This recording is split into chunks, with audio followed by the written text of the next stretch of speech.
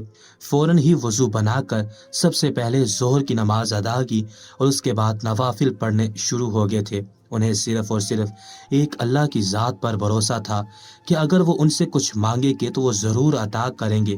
اور ایک بار سلطان کے ایک معزز بزرگ نے انہیں بتایا تھا کہ کبھی بھی تمہاری زوجہ بیمار ہو جائے یا پھر تم بیمار ہو جاؤ تو اپنی بیوی سے کہنا کہ تمہارے حق میں دعا کرے۔ ایک بیوی کی اپنے شوہر کے حق میں دعا کرنا اللہ تعالیٰ بہت جلد قبول کرتے ہیں، اور یہ بات ایک شوہر کے لیے بھی ہے۔ جب اس کی زوجہ بیمار ہو تو وہ اپنی بیوی کے حق میں دعا کرے گا، اس کی بیوی جلد صحت یاب ہو جائے گی۔ سلطان نے جلدی سے نوافل ادا کرنے کے بعد بارگاہ الہی میں ہاتھ بلند کیے تھے۔ ان کی آنکھوں میں آنسو جمع ہونا شروع ہو گئے تھے۔ ابھی تک انہوں نے اپنی زوجہ کو آنکھوں سے نہیں دیکھا تھا۔ طبیب صاحب نے 2-4 بار کہا کہ آپ آ کر اپنی بیوی کو دیکھ سکتے ہیں، لیکن ابھی وہ بات کرنے کی حالت میں نہیں ہے، اس لیے سلطان نے منع کر دیا تھا۔ ان کا کہنا تھا کہ مجھ میں اتنی ہمت اور برداشت نہیں ہے، جب تک وہ بولنا شروع نہ کر دیں تب تک میں ان کے پاس نہیں جاؤں گا۔ اور پھر انہوں نے اپنے رب کے آگے رو رو کر اپنی بیوی کی زندگی مانگی تھی۔ ان پر یکدم ہی بیٹھے بٹھائی یہ مصیبت آ گئی تھی۔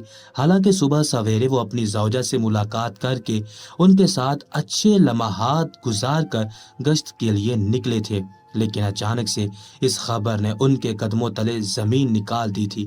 وہ نم آواز میں بولے، یا رب العالمین، تو شہنشاہوں کا شہنشاہ ہے، تو میرا پروردگار ہے، تیری جتنی تعریف کروں اتنی کم ہے، تو میرا بادشاہ ہے۔ میرے مولا، میری بیوی کو صحت بخش، ان کو لمبی زندگی عطا فرما، ان کو ایک صحت والی اور سکون دہ زندگی دے۔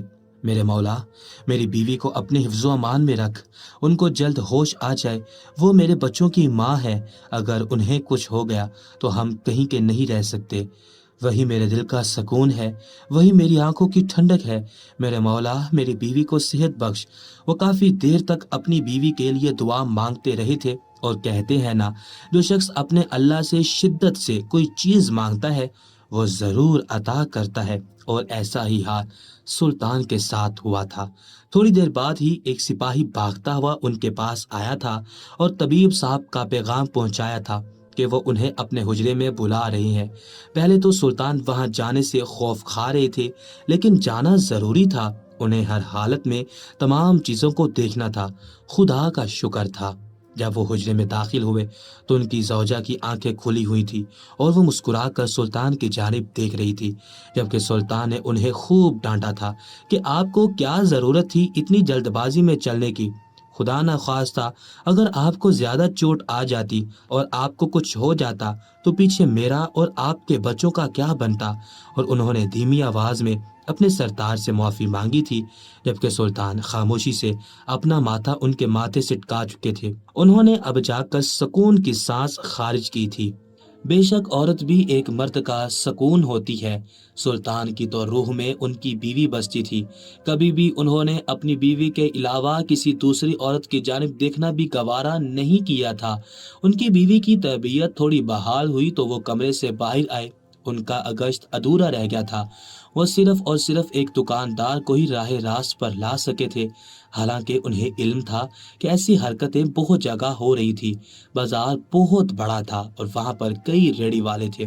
وہ اپنی زوجہ کا دل کافی دیر تک بہلاتے رہے تھے۔ کچھ دیر بعد وہ اپنی زوجہ کو اپنی باہوں میں بھر کر خواب گاہ میں لے آئے تھے۔ وہ انہیں حجرے میں نہیں چھوڑنا چاہتے تھے۔ آخر کو وہ مریض خانہ تھا اور سلطان اپنی بیوی کو ایسی جگہ نہیں رکھتے تھے۔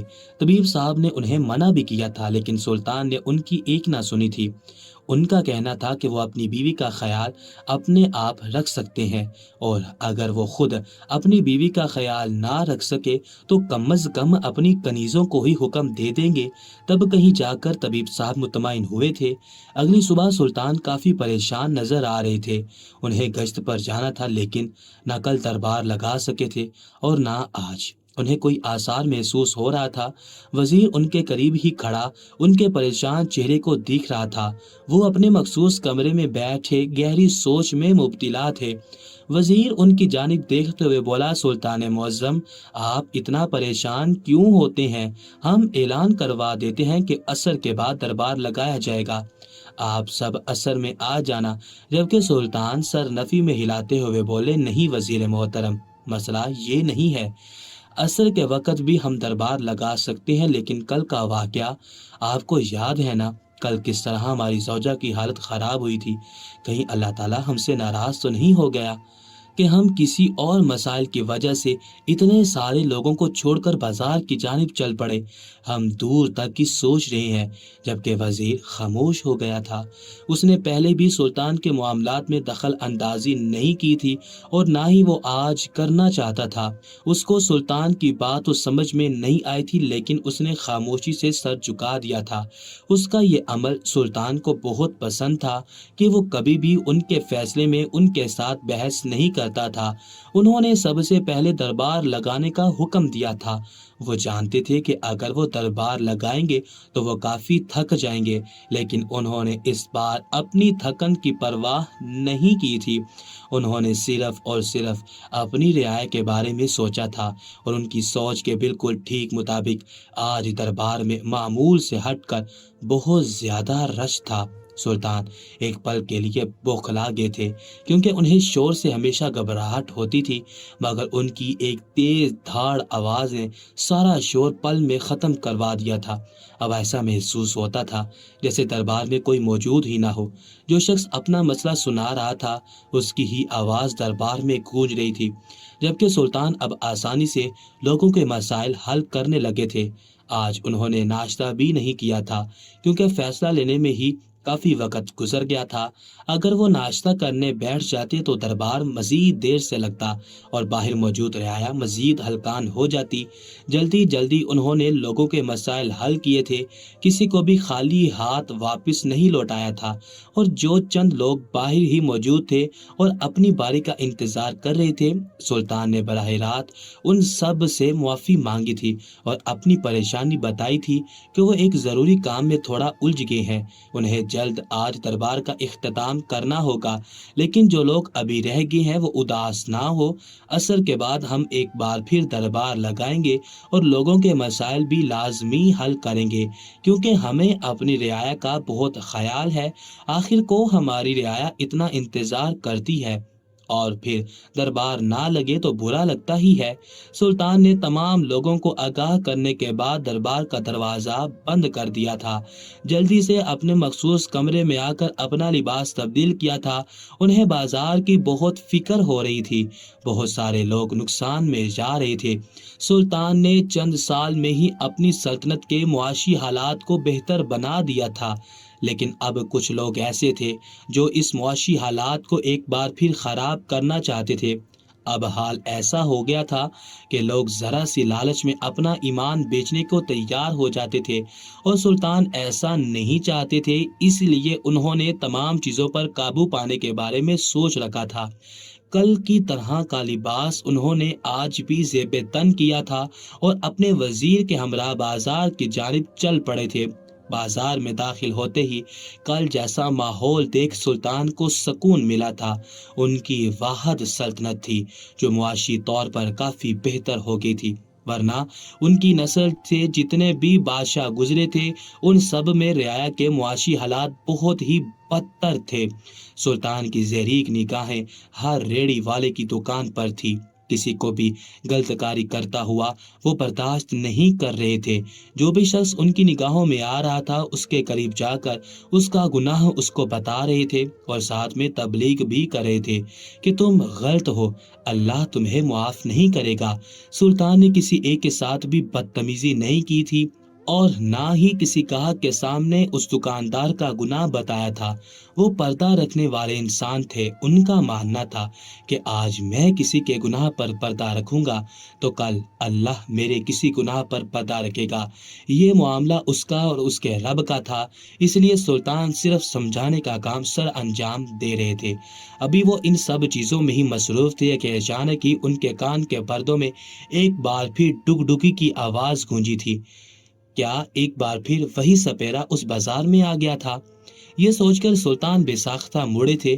کل والا سپیرا ہی بازار میں ڈگڈگی بجا کر لوگوں کو اپنی جانب متوجہ کر رہا تھا، اور کل کی طرح ہی کئی عورتیں اس کے گرد گہرا بنا کر کھڑی ہوئی تھی، اور بہت سارے مرد بھی شوق میں اس سپیرے کے قریب ہی کھڑے تمام معاجرات دیکھ رہے تھے۔ وزیر نے پریشان ہو کر سلطان کی جانب دیکھا تھا، جبکہ سلطان کے چہرے پر بھی چٹانوں جیسی سختی آ گئی تھی۔ وہ وزیر کے ہمراہ ہی اس سپیرے کے قریب بڑے تھے، انہیں بہت غصہ آ رہا تھا۔ کل کی ہوئی حرکت وہ ابھی تک بھولے نہیں تھے۔ وہ عورت بال بال بچی تھی، اگر اس سپیرے کو علم نہ ہوتا تو وہ سانپ اس عورت کا حال برا کر سکتا تھا۔ وہ سپیرا لوگوں کو سانپ دکھا رہا تھا، لیکن اچانک ہی کل کی طرح اس کے ہاتھ سے سانپ چھوٹ گیا تھا۔ سلطان بے چین ضرور ہوئے تھے، لیکن ان کی نگاہیں اس سانپ کو ڈھونڈنے پر نہیں تھی بلکہ اس سپیرے کے چہرے پر تھی۔ وزیر تو کافی بھوکلا گیا تھا، وہ کل کی طرح سانپ کو تلاش کرنے لگا تھا، کیونکہ کسی بھی رعایا کو نقصان پہنچتا تو تکلیف سلطان کو ہونی تھی، اور وزیر ایسی کوئی بھی حرکت سلطان کے سامنے نہیں ہونے دے سکتا تھا جس سے ان کا بادشاہ سلامت تکلیف میں آتا۔ جبکہ سلطان کٹر بنے اس سپیرے کے چہرے کو ہی دیکھ رہے تھے، اس کی زہریک نگاہیں ایک عورت کی جانب ہی تھی، اور سلطان یہی سمجھ گئے تھے کہ یہ انسان کیسی نیت کا مالک ہے۔ اس کے رنگ ہر پل کے بعد تبدیل ہو رہے تھے۔ کل کی طرح ایک عورت اچانک ہی اپنے کان پر ہاتھ رکھ کر خوف سے چیخنے لگی تھی۔ ڈر اور خوف کے مارے اس نے اپنا برقع بھی اتار دیا تھا، اور فوراً ہی وہ سپیرا آگے بڑھا تھا اور کل والی حرکت کر ڈالی تھی۔ اس عورت کی شلوار میں اس نے وہ اپنا سانپ نکال کر فوراً ٹوکری میں بند کر دیا تھا۔ لوگ اس کو فوراً سہرانے لگے تھے، اس کے لیے تالیاں پیٹنے لگے تھے، اس کو انعامات سے نوازنے لگے تھے۔ کچھ نے تو اسے گلے لگا کر شکریہ ادا کیا تھا۔ اس عورت کا خاوند بھی اس سپیرے کا شکر گزار تھا کہ اس نے اس کی بیوی کی جان بچا لی، لیکن سلطان نے جو منظر اپنی آنکھوں سے دیکھا تھا اس کے بعد سے ان کا دل اور دماغ تبدیل ہو گیا تھا۔ ان کا بس نہیں چل رہا تھا کہ وہ سپیرے کو ختم کر دیں۔ انہوں نے وزیر کی جانب دیکھا اور دشت لہجے میں بولے، فوراً جاؤ اور ایک زہریلا سانپ لے کر آؤ۔ آج ہم اس سپیرے کو سزا دیں گے، اور بھرے بازار میں ہی اس کو سزا دی جائے گی۔ اس کو احساس دلایا جائے گا کہ جس طرح ایک عورت کی عزت ضروری ہے، اسی طرح ایک مرد کی عزت بھی ضروری ہے۔ جس طرح یہ عورتوں کی شلوار میں ہاتھ ڈال کر لذت پانے کے لیے ان کے ساتھ جان کا کھیل کھیلتا ہے، اسی طرح آج اس کے ساتھ بھی کیا جائے گا۔ سلطان عورتوں کے معاملے میں بہت سخت تھے، اگر انہیں کہیں بھی کسی عورت کے حوالے سے چھوٹی سی خبر بھی مل جاتی تھی تو وہ اس آدمی کو نیست و نابود کر دیتے تھے۔